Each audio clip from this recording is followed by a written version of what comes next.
The sentence for George Floyd's murderer slowly closes the book on that case, but the conversation among police relations and moving forward is really just getting started. Say his name! George Floyd! Say his name! George Floyd!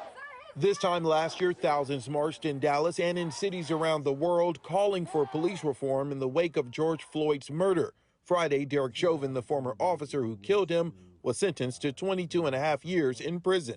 It does start to tear down this blue wall ideology, where they get just absolute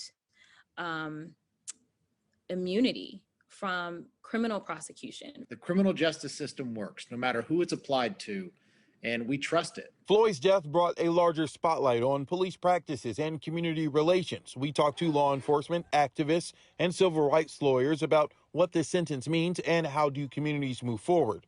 We talked to Jay Surobo and Nobakari. He's the chair of the Dallas Community Police Oversight Board. There's a sense that there's accountability, but we still have these injustices that are continuing to happen. Dallas Police Association President Mike Mata believes both the community and police have to find common issues to tackle together. As a country, we have to look at it. We have to grow, not only the police profession and see the flaws in our profession, but as a society, we need to see the flaws in society and correct both. The Dallas Police Department came under scrutiny after last year's George Floyd protests for the way officers handled him.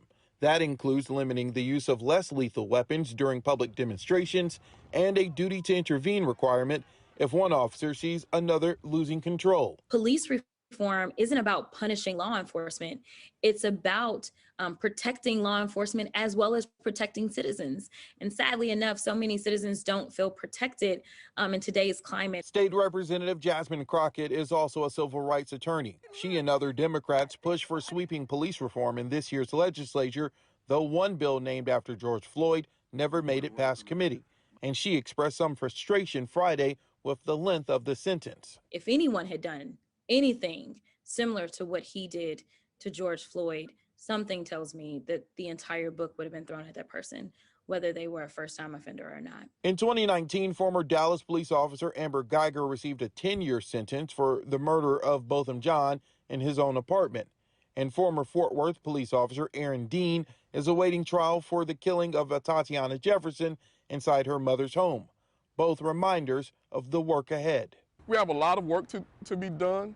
I think this is historic, but I think we can't take our foot off the gas pedal. Well, I think we really have to focus on the meat and potatoes of communication, really just bridging those gaps with our community, any gaps that we have, and making sure that we're communicating on the front end.